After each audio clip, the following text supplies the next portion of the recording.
Bonjour à tous et bienvenue dans cette nouvelle vidéo. On se retrouve comme d'habitude pour parler films, pour parler séries, pour parler sorties, au cinéma comme sur les plateformes de streaming, mais ça vous le savez évidemment. Et on va faire une vidéo en faisant le moins de bruit possible, puisque nous allons traiter du préquel de Sans un bruit Day One, que j'attendais particulièrement.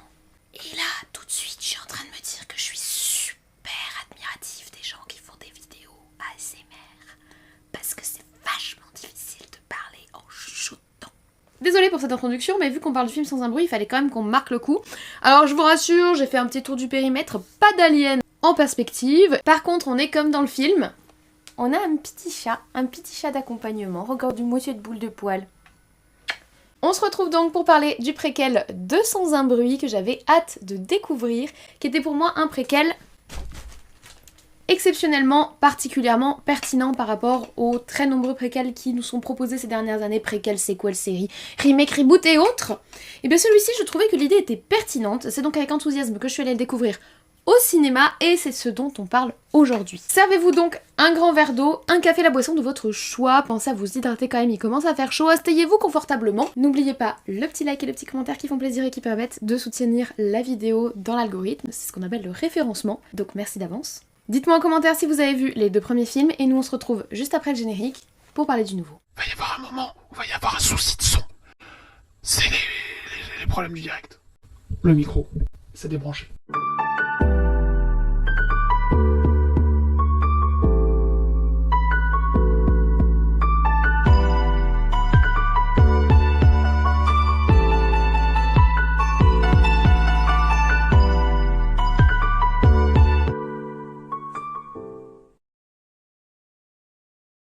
Alors, Sans un bruit, premier film, second film et maintenant Day One est donc une série de films de type horrifique, mélangés à de la SF, deux genres qui je trouve s'allient particulièrement bien et qui font partie de mes genres favoris. J'avais beaucoup aimé le premier film Sans un bruit lorsqu'il était sorti, déjà pour son casting avec notamment Emily Blunt qui était vraiment bluffante dans le premier film ainsi que John Krasinski dont on a parlé récemment sur la chaîne puisqu'il était dans le film Blue à la réalisation et il était également à la réalisation du premier film Sans un bruit de 2018 ainsi que du second. Dans ces deux films, nous suivions une famille dans un univers post-apocalyptique où régnait le silence, d'où le titre Sans un bruit. Ce silence était volontairement respecté par la famille pour ne pas alerter les créatures étranges avec lesquelles ils côtoyaient maintenant la surface de la Terre et qui étaient particulièrement meurtrières comme nous le montrait le premier film. Et donc à travers cette famille et notamment la mère incarnée par Emily Blunt qui était enceinte au moment du premier film et qui se préparait à essayer d'accueillir un bébé dans ce climat particulièrement complexe, nous avions découvert un univers assez mystérieux et assez oppressant que personnellement j'avais beaucoup apprécié. Comme vous l'imaginez, s'il y a eu une suite, c'est que le premier film de 2018 a rencontré un certain succès. C'est donc en 2020 que Sans un bruit 2 est sorti, alors qu'entre-temps en 2019 sortait The Silence, un film qui traite quasiment de la même problématique, c'est-à-dire qu'il fallait se taire parce que sinon on est attaqué par des espèces de créatures entre l'alien et le dino. Un peu dommage d'ailleurs que ce film ait été une copie de Sans un bruit parce qu'il est plutôt sympathique également, même si je préfère la licence première arrivée, j'allais dire principale, mais la première arrivée. En tout cas, Sans un bruit 2 en 2020, lui, il m'avait moins convaincu. On y retrouve la famille Abbott qui tente toujours de survivre dans cet univers devenu hostile pour eux et qui va se retrouver confrontée à de nouvelles menaces, pas forcément celles des aliens d'ailleurs, qui vont mettre entre les mains de la jeune fille de la famille de nouvelles responsabilités et vont élargir l'univers du film qu'on connaissait jusqu'alors et qui se concentrait principalement autour de la maison du couple, pour cette fois-ci découvrir de nouveaux horizons, notamment parce qu'ils se retrouvent sur les routes, totalement exposés au danger. Comme je vous l'ai dit, ce second opus était pour moi beaucoup moins pertinent que le premier. J'ai quand même passé un moment sympathique et j'ai apprécié les pistes et les réflexions qui ont été proposées pour la suite de cet univers. Mais en toute sincérité, j'avais pas trouvé nécessaire particulièrement qu'on sorte une suite au premier film. Par contre, j'ai trouvé particulièrement intéressante l'idée qu'ils ont eue quand ils nous annonçaient qu'ils voulaient faire un préquel. Pourquoi ? Parce que dans le premier film, on est télescopé immédiatement dans un monde où la catastrophe s'est déjà produite, où les aliens sont déjà arrivés, mais tout cela, on ne sait pas comment ça s'est passé. On est projeté dans l'immédiateté du quotidien de la famille et de la survie de la famille, et on n'a pas vraiment le temps, hormis en grappillant quelques indices dans le décor, pour vraiment savoir ce qui s'est passé en amont et ce qui a provoqué la chute de la société moderne, disons-le. C'est pour cela que proposer un préquel à Sans un bruit, c'était vraiment une idée que je trouvais hyper intéressante et j'étais vraiment très curieuse de savoir comment ils allaient nous présenter tout ça.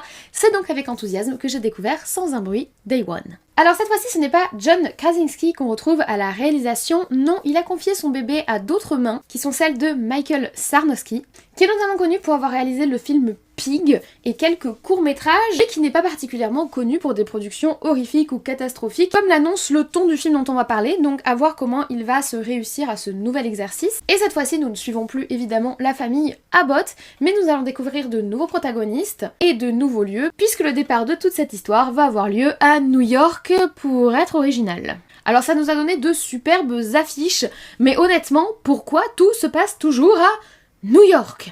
Cette fâcheuse habitude qu'ont les aliens de toujours attaquer les mêmes endroits, c'est hyper fatigant. Et ça doit d'ailleurs être à l'origine de quelques crises d'angoisse pour les personnes qui habitent réellement New York. Moi personnellement je me sens pas concernée, n'habitant pas une grande métropole américaine, mais pourquoi toujours New York ?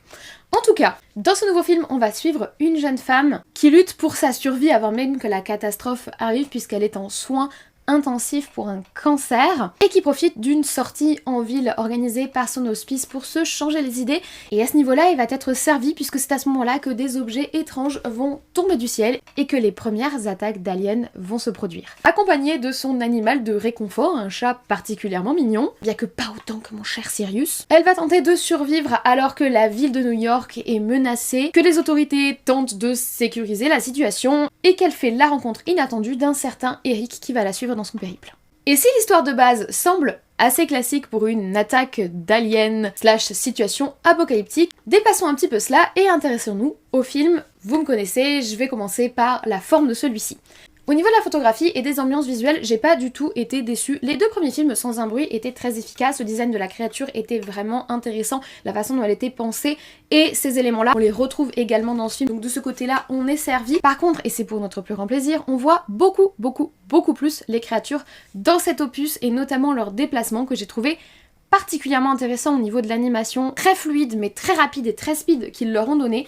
Et surtout on les voit évoluer dans un nouvel environnement qui est l'environnement urbain, et ils ont vraiment su profiter pleinement de l'environnement de l'île de Manhattan en nous changeant d'environnement, que ce soit dans les zones plus de résidence, que ce soit dans les grands buildings, que ce soit au bord de la rivière. On arrive quand même à nous proposer une certaine diversité de lieux, des appartements, l'intérieur d'un théâtre, etc. qui permettent de mettre en scène les créatures dans différents environnements et de mettre en scène nos personnages dans différents environnements. Le métro aussi, je l'ai oublié. Et ça, j'ai trouvé ça, bien que classique, particulièrement intéressant et surtout très bien fait. Certes, on n'a pas une photographie qui va avoir une tendance artistique, on va pas avoir de scènes qui soient si marquantes que ça, mais les effets spéciaux et l'organisation visuelle et la mise en scène qu'on nous propose fonctionnent plus que très bien, et clairement la tension est là, même si nos personnages se retrouvent dans des situations un petit peu tirées par les cheveux, mais ça on va en parler. J'ai également apprécié l'accompagnement musical qui est toujours important sur la forme d'un film, notamment quand on veut créer l'angoisse et quand on veut créer le stress. Et pourquoi j'ai particulièrement apprécié l'accompagnement musical ? Grâce au contraste. Et c'est tout l'intérêt d'un film qui joue sur le son et notamment sur le silence, c'est les contrastes entre les moments d'intense présence musicale, de son très fort, et les contrastes entre le calme total, voire le silence absolu. J'avais beaucoup déjà apprécié ça dans les premiers films, et on en jouait particulièrement puisqu'on avait des personnages qui pratiquaient le langage des signes, ce qui n'est tristement pas le cas ici. Enfin, je dis tristement parce que c'était quelque chose, c'était parmi les choses que j'appréciais particulièrement dans la licence Sans un bruit, et pour le coup c'est pas le cas ici. Mais au niveau des alternances entre les périodes où les personnages peuvent parler et les périodes où les personnages ne peuvent pas parler, ça fonctionne très bien. Et ça permet de donner un certain rythme à ce qui se passe, ça permet de marquer le coup lors des moments d'action, ça permet aussi d'avoir des moments plus calmes, plus contemplatifs, des moments de développement de personnages, et cela me fait un lien très facile avec le rythme et le fond du film d'une manière générale. Le rythme également est très maîtrisé, on est sur un film plutôt SF action. Pour moi, on n'a pas vraiment de scènes horrifiques comme on a pu les avoir dans le premier film. Dans le second déjà, l'aspect horrifique était plus discutable, à part que les créatures peuvent faire peur et qu'il y a du silence. Je trouve pas que l'aspect horrifique soit vraiment ce qui est le plus mis en avant depuis le second opus, et encore moins dans celui-ci. Pour moi, on est dans un film d'action catastrophe SF. C'est ni un bien ni un mal, hein. Moi je suis friande d'horreur, donc forcément j'aurais apprécié qu'on utilise des leviers de l'horreur, qu'on prenne un petit peu plus notre temps, qu'on crée des situations un petit peu plus oppressantes, etc.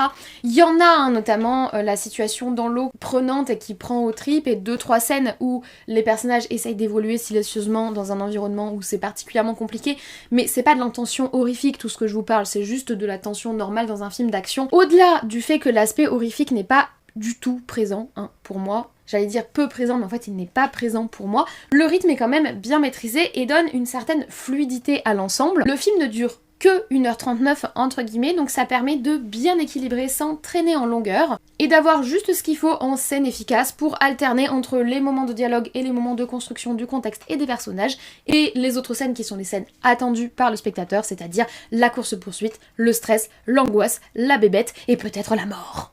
Donc pour le moment, vous vous dites... Mais c'est super Lily, tu as eu un coup de cœur, tu as passé un excellent moment. Et dans l'absolu, j'ai pas passé un mauvais moment. Cependant, il y a un très gros mais dans ce film. Et ce très gros mais, c'est le scénario. Plusieurs problèmes à pointer, et ça va être difficile de vous le faire sans spoiler, mais c'est un exercice auquel je me plie avec plaisir. Premier point, très problématique dans le scénario, sa simplicité. Alors attention, la simplicité n'est pas forcément un problème. On peut avoir un scénario très simple et très bien exécuté, avec plein d'émotions, plein de moments, etc. Donc la simplicité n'est pas un problème. La simplicité devient un problème quand la simplicité est tout ce que le scénario a à offrir. Et c'est tout ce que le scénario a à offrir, c'est-à-dire qu'on a un scénario qui est atrocement prévisible, qui est dans les clous de tout ce qui se fait dans le monde merveilleux des invasions d'aliens sur grosses villes américaines. Hormis peut-être le badass sauveteur américain de l'armée, on coche quasiment toutes les cases. Alors du pathos aux décisions débiles des personnages, ou encore le fameux tu vois ce personnage, il va pas rester longtemps. Franchement de ce côté-là, on coche toutes les cases et du coup c'est un peu ennuyeux. C'est un peu ennuyeux si tu connais l'univers, si tu as l'habitude de ce genre de film, tu vois tout venir à 75 km. Sauf un truc, et c'est notre second point, le chat. Alors moi j'avais très peur de l'histoire du chat, parce qu'en fait, si tu fais du mal aux humains dans les films, ça me pose pas méga des masses de problèmes. Je suis une habituée du film gore, je suis une habituée du film de violence, du film catastrophe, etc. Par contre si tu fais du mal aux animaux, c'est pas possible, je le supporte pas. J'ai peut-être une moralité bizarre, une moralité à deux vitesses, je sais pas, ou peut-être que j'ai pas la même identification en fonction, mais en tout cas, c'est ainsi. Autant vous dire que quand, au début du film, on m'introduit un chat dans un univers extrêmement mortel, où la survie dépend du fait qu'on comprenne la complexité de la situation, et qu'on comprenne ce qu'il ne faut pas faire pour embêter la bébête, je me suis dit... Le chat, ça va être compliqué. Et ben croyez-moi que le chat, c'est compliqué, parce que c'est absurde, c'est n'importe quoi, ça n'a aucun sens, et... Est-ce que ces gens ont déjà vu un chat? Est-ce que ces gens ont déjà fréquenté un chat? Alors je sais bien que mon Sirius, qui est magnifique et merveilleux et qui est en train de dormir à côté de moi, n'est pas le couteau le plus aiguisé du tiroir. Voilà, c'est pas le chat qui a la griffe la plus coupante que la communauté ait jamais portée. Mais je connais des chats, je connais plein de chats, et les chats ne sont pas des chiens. Les chats ne sont pas des enfants humains, et les chats ne sont pas des humains non plus. Et les chats ne sont pas des représentations christiques bizarres qui te guident sur le chemin du destin. Or, c'est un peu ce qu'on a dans ce film. Et encore, je reste évasive pour pas être plus précise, mais tout ce qui se passe avec le chat n'a juste aucun sens et transforme le film en une espèce d'ensemble de scènes absurdes et étranges où tu te demandes si on n'est pas sur de la métaphore symbolique pour essayer de donner du sens à ce que tu vois. Je sais pas si vous me suivez, mais honnêtement, c'est pas du tout dans l'intérêt du film. D'autant plus que quand on a fréquenté un petit peu le monde des années 90-2000, on voit plutôt dans cet animal domestique curieux et différent des autres de son espèce, disons-le comme ça, une sorte de sidekick de princesse Disney plus qu'autre chose, qui du coup n'a rien à faire là et se serait trompé de tournage. Je sais pas. Honnêtement, je sais pas, j'ai pas d'explication à vous apporter, mais c'est un énorme problème dans le film. Parce qu'en fait, ce film se propose en préquel à deux films qui traitent plutôt sérieusement de leur sujet et qui ont essayé de créer un univers avec sérieux. Un univers qui est pas parfait, un univers qui a ses incohérences, évidemment, hein. On parle de SF, d'aliens, etc. Bien sûr qu'on peut retrouver certaines incohérences, mais un univers où la façon dont agissent les personnages, la façon dont l'environnement se construit et la cohérence générale, c'est maintenu sur deux films. Et c'est maintenu dans ce film-là, tant qu'on ignore le chat. Par contre, quand tu rajoutes le chat, on se retrouve dans des scènes... La scène dans les espèces d'échafaudage, là, mais qu'est-ce que c'est que ça? La scène où il fait une espèce de guide, là, qu'est-ce que c'est ça? La scène du sac dans l'eau? Je ne sais pas. Je ne sais pas et je ne comprends pas du tout pourquoi ils ont pris cette décision. Après, on en a discuté avec mon pote quand on est rentré du cinéma et il a raison, il a marqué un point et du coup...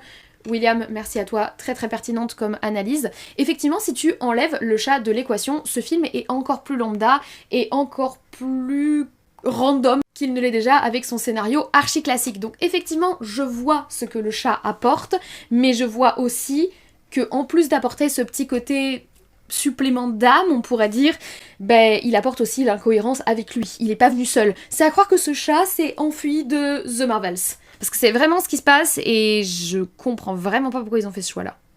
Du coup, sur le rythme, c'était super, mais si on prend vraiment le fond du fond de l'histoire, sur le scénario, bah pour moi, il y a un énorme problème. Un énorme problème du fait de 1, la simplicité qui n'est pas compensée par un réel apport ou une réelle cohérence de l'univers, et c'est dommage, et 2, l'ajout du personnage du chat qui en l'air tout le sérieux et tout le travail qui a déjà été fait sur les 2 premiers films, donc j'ai pas compris, et ça m'a énervée. Et ça m'a énervée parce qu'en plus, à la base, j'étais team chat. Donc, du coup, si je fais mon bilan, bah c'est pas la joie, et à la fois j'ai passé un bon moment.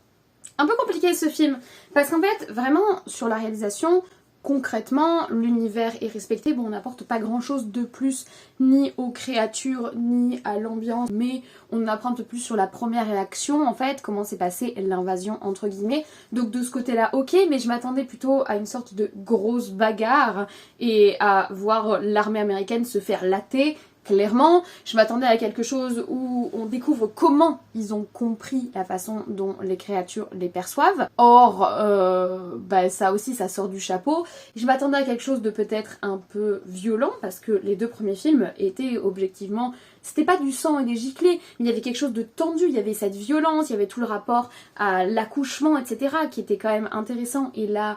pas vraiment. Non, j'ai eu un film un peu doucereux avec un animal sidekick de Disney qui avait pas grand chose à faire là et qui, même s'il a un bon rythme et de bons effets spéciaux, n'arrive clairement pas à tirer son épingle du jeu. Et franchement, c'est super dommage.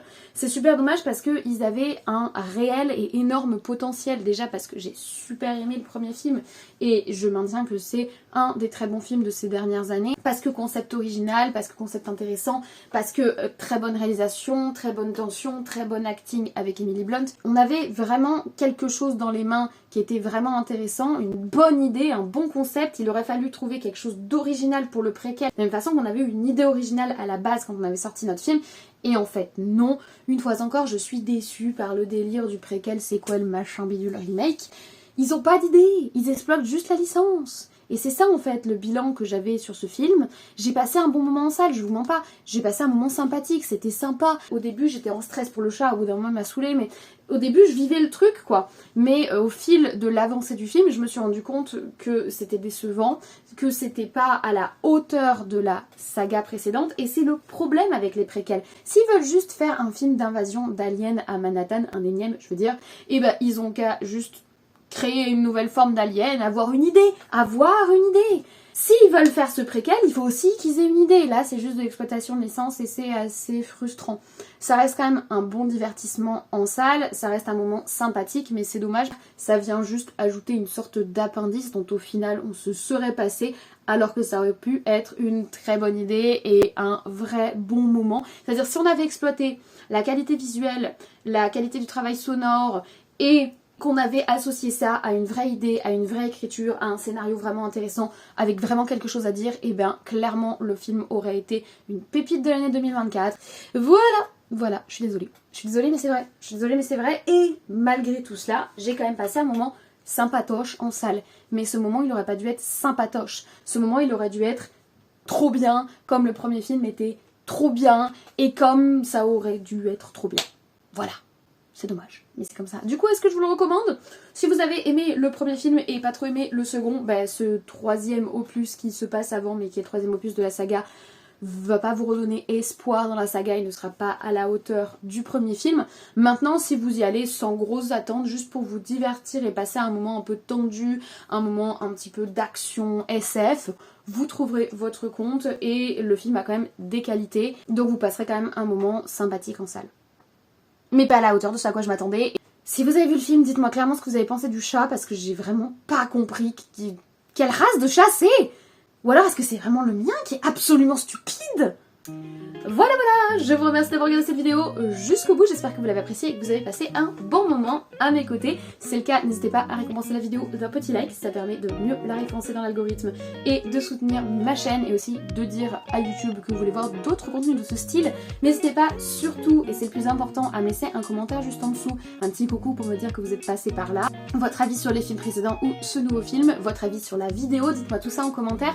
Je les lis tous et j'y réponds quand j'ai le temps, ça prend beaucoup beaucoup de temps de répondre à tout le monde, mais en tout cas je les vois tous passer, donc je verrai de toute façon ce que vous m'avez écrit. Et si vous n'êtes pas encore abonné, eh bien écoutez, ça se passe en dessous également, c'est gratuit, ça me fait plaisir, mais c'est surtout pour vous, pour que vous soyez prévenus lors des prochaines sorties de vidéos, que vous ne ratiez pas les prochaines sorties. Vous pouvez même activer la cloche pour être prévenu lorsque je sors une vidéo. On parle d'actualité, donc séries, films, que ce soit en streaming ou au cinéma, et on aime bien parler d'horreur principalement et de SF, enfin bref, on parle d'un peu de tout de toute façon. Donc n'hésitez pas à activer la cloche et à vous abonner, et moi je ne vous embête pas plus, je vous souhaite une très bonne journée, une très bonne semaine et de très bons visionnage. Peut-être le film Sans un bruit, Day One, et dans ce cas-là, faites attention aux chats. Et d'ici la prochaine vidéo, prenez soin de vous, je vais essayer d'en faire de même, et on se dit à très vite.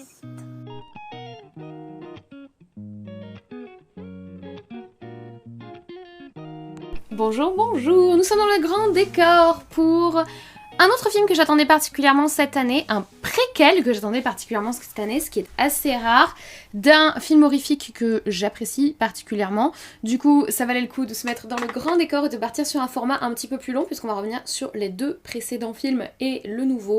Une fois encore, je filme à une heure pas permise, puisqu'il est 21h52, quand je vous dis qu'en ce moment, mon emploi du temps, c'est n'importe quoi, mon emploi du temps, c'est n'importe quoi. Et d'ailleurs, en parlant pas du temps, ne perdons pas plus de temps et commençons déjà présent la vidéo. Allons-y, c'est parti, let's go! De toute façon, chut, on n'était pas censé parler. Parce que...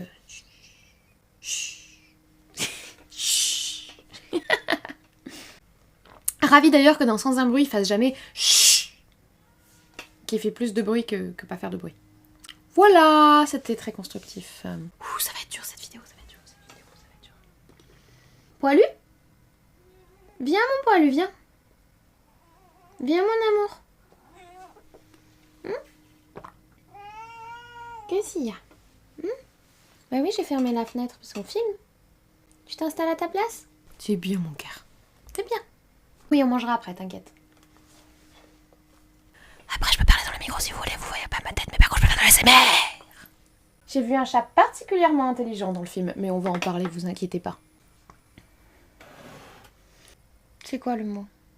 En passant, bien évidemment, par les scènes qui prouvent par l'absurde que ces gens auraient dû mourir, qui s'est enfui du film The Marvels du MCU et qu'il a débarqué là en disant « Hey, ce scénario est beaucoup trop sérieux, laissez-moi mettre le bazar !» Je ne crois pas, je ne le crois pas. Et puis même, au-delà de la stupidité, il y a tout le côté indépendant du chat qui n'est pas présent dans le film. On n'est pas là pour débattre de chat, mais quand même. Non, j'avais pas embranché le micro.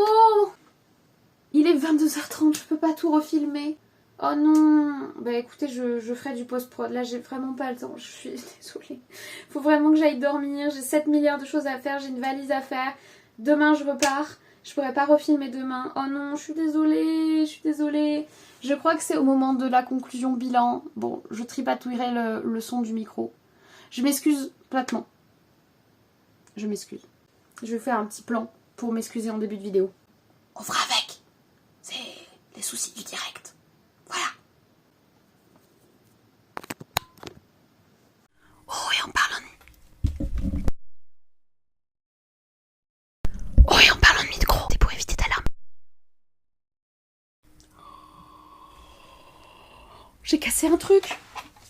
Oh non. Oh non. Regardez. Oh non. Oh, c'est très cassé. Oh non. À force de faire n'importe quoi aussi. Oh my god. Bon bah c'est réparé. Par contre, là j'ai cru que je pouvais plus changer la couleur. Ouf. Oh, j'ai cru que c'était cassé. C'est mon frère qui me l'a offert et c'est la seule lampe qui fait de la couleur que je possède. Et j'en ai vraiment besoin pour mes vidéos pour avoir un teint pas trop vampirique. Parce que vous avez vu que quand j'avais plus cette lumière, bah, c'était vampirique. Bon bah je vous remercie d'avoir regardé cette vidéo, c'était un désastre, je pense que je vais juste arrêter de toucher à tout et aller me coucher. Parce que je vais encore casser des trucs. J'espère que cette vidéo vous aura quand même plu, je suis désolée pour le bazar. Et bah écoutez, prenez soin de vous, merci d'avoir regardé cette pause générique et moi je vais aller dormir, je crois que j'en ai besoin. Faut arrêter de tourner à des heures pas possibles aussi là. C'est n'importe quoi.